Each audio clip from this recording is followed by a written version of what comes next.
Assalamualaikum warahmatullahi wabarakatuh. My name is Reishandy Valiansa with students number 23, 21, 22 of 7. And today I would like to explain about genre-based learning, explaining why it matters in language teaching, outline the main principles and the typical the teaching cycle, and highlight the key benefits and limitation.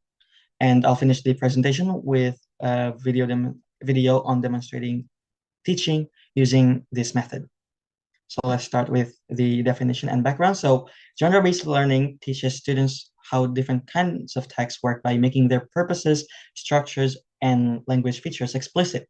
A genre is a text type that is used to achieve a particular goal in particular situation. For example, there's narrative, report, and explanation. The approach draws on the idea that language is a resource for making meaning within social settings, and it builds on linguistic and educational tradition that study how texts vary across communities. And by making genre features visible, teachers help learners understand the expectation of particular academic and workplace context and give them tools to meet those expectations. And this perspective is central to contemporary description of genre-based learning. Moving on to the key principles. So genre-based teaching rests on several guiding principles. So instruction is explicit. So learners are shown how texts are organized and why certain choices are made. For example, in narrative text, there's orientation, complication, and resolution. And teaching is systematic, following a planned step that move learners from guided work to independent production. And then genres are chosen to meet learners' real needs. So teaching is needs-based. Teachers also provide strong support through modeling and guided practice, then withdraw that support as learners gain confidence in producing it on their own. So the overall aim is to empower learners by giving them access to the kinds of text that matters in academic and professional lives. So here are the steps in this method. So in practice, genre-based learning work follows a cycle that prepares learners through setting of the context, joint construction, modeling of the text, and also independent construction. So first, the context is set so that students understand the purpose, the audience, and the situation for the genre. And then representative texts are analyzed so learners can see the typical stages, key phrases, and structural patterns for this genre. And then next, teacher and student work together, which is joint construction, sharing responsibility and negotiating language choices. And then finally, learners write or produce the text on their own, applying what they have learned while the teacher provides progressively less support. So the visible scaffolded process helps students move from awareness to control. And here are the advantages and disadvantages of this method. So for the advantages, it makes expectation explicit, which reduces guesswork and strengthens tasks performance. It supports learners who struggle with purely discovery-based approaches by giving them concrete models and meta language to talk about texts, and it builds rhetorical awareness so students can adapt language to purpose and audience. And because it targets text that students will actually need, it aligns classroom learning with real academic and workplace demands. However, there's also disadvantages to this method, as effective genre teaching requires teachers who are comfortable with text analysis and with the meta language of register and structure. So preparing clear models and scaffolded tasks takes time and planning. And if teaching becomes overly rigid, learners may feel constrained. So it is important to preserve opportunities for creative choice within the genre. And then finally, consistent implementation across the courses is needed to give learners repeated, coherent practice with different genres. In here are the references I've used for this presentation. And we're moving on to the teaching demonstration video. Right, good morning, everyone. How are you today? Great, sir. Okay, life's been great. Yes. Are you sure you're not overwhelmed by some assignments from your lecturers? It's easy. It's okay. Okay, so for today's agenda, we're going to learn about narrative text. Does anyone know what narrative text is? No, sir. Is it to tell something? Yes, tell something, but tell what? Maybe fictional stories? Yes, fictional stories. So yeah, narrative stories can actually be fictional or it can also be non-fictional. But mostly on popular media, it is always fictional, or maybe a mix between fictional and non-fictional. All right. So yeah, narrative is the type of writing that tells a story, either real or imaginary. It usually includes characters or people, and then there's like settings, like where the story happens, and then the plot, problem, and the solution. So it is different from recount text. If recount text only has like sequence of events without any problem, this one does. Okay. So narratives often use descriptive language, past tense, and connect events using time markers like then, suddenly, later, finally, etc. Okay? So the purpose is to entertain and then to share life experiences if it's real life characters text, and then to spark imagination if it's not if it's fictional, and then also to teach values. Like there's always moral lessons, but not all of them actually have moral lessons like explicitly. Most of them also have implicit moral value. Okay, so don't forget about the generic structure. There's orientation, or the introduction to the story, to the characters, to the background, to the setting, to the situation. And then there's also complication, where the problem starts arising. And then there's rising accents or climax. This one is like the peak of the problem, and then there's resolution, where the problem starts to resolve. The conflict ends, whether it is positively or negatively. It could be in good ending or bad ending. And yes, there's also coda, which is like moral value, but sometimes this is implicit. So that's why I include this as optional. All right. So remember this, because our activity will include analyzing a text. So yeah, it's time for a reading time. So I want you to read.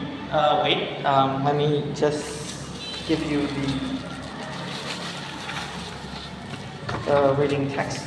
So yeah, I want you to read this text and consider these questions to answer. Okay. So since there are like 6 people here, I'm going to invite them to their work. So Natalie will work with Lala, Sika will work with Acha, and Adriana will work with Lala. Okay? Okay, sir.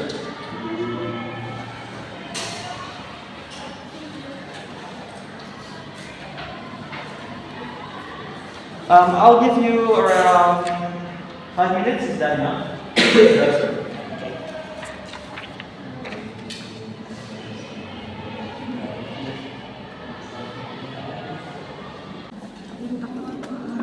I guess done.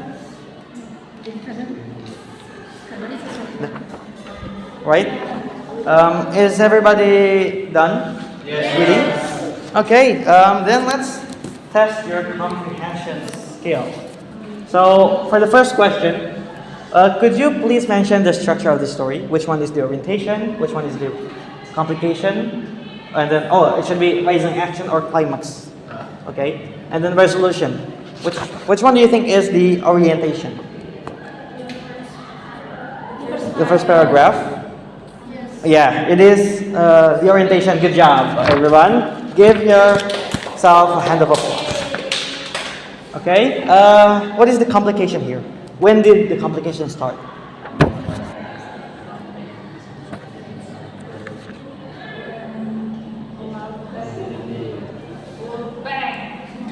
Yes, yeah, that is it. Okay, a loud bang exploded from the inside. That is the complication part, because that's where the problem starts, right?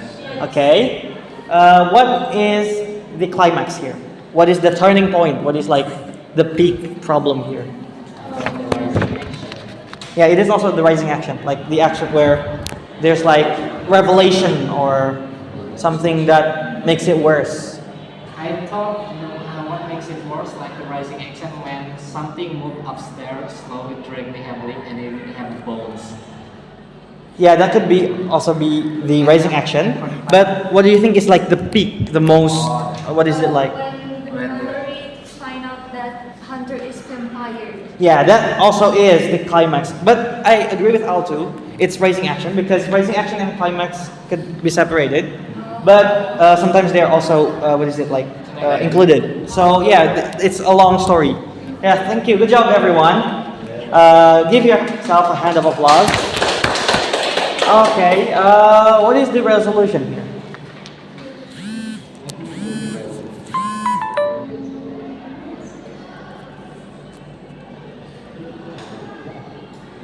The manners followed through scream. Which one is it? Yeah. Yeah, it is. The manner swallowed her scream until the end. Okay, good job, Adriano. Good job, everyone. All right, let's move on. Oh yeah. Well, I didn't really write any coda in there, so it's like only implicit.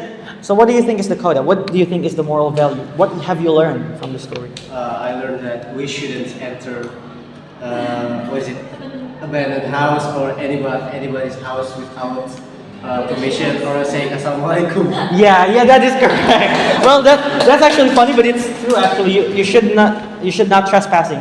You should not trespass because that also is frowned upon. Okay. All right. So, how did Mallory and Hunter first react to each other? How did they meet? Like, what did they do after they meet? Like, They stare at each other. did they? They scream. Okay, correct. So, but what did Mallory discover about Hunter at the at the rising action? Yeah, that is the plot twist actually. And then, what do you think happened in the end? Because well, it is implicit, but what do you think happened? What do you think happened to Mallory? Maybe Hunter drank Mallory blood. What? Hunter drank Mallory blood. Yeah, maybe. Yeah. So, did Mallory die at the end? No. Or maybe she turned into a vampire Yeah. too. Yeah. So yeah, but good job. So you're predicting the story, right? Good job, everyone. Give yourself a round of applause. Okay. Yeah. So well, today we're actually going to do that since it's about predicting a story.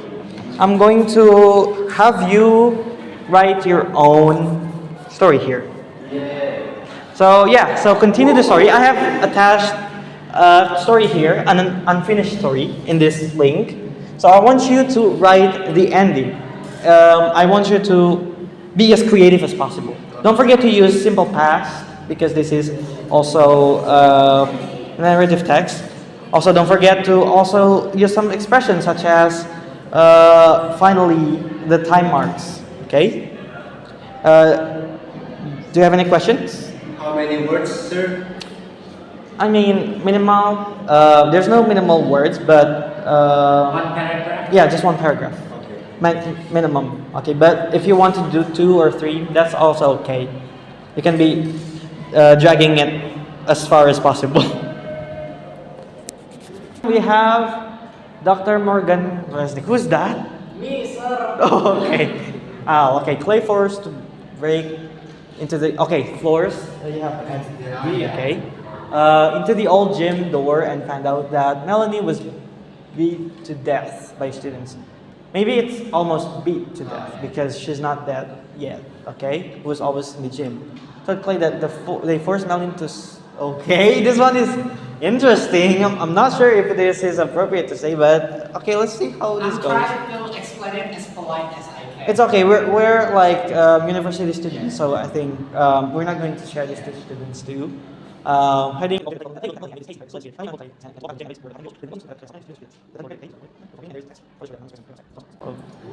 Oh, okay. So this is also interesting. Please give all a round of applause, everyone.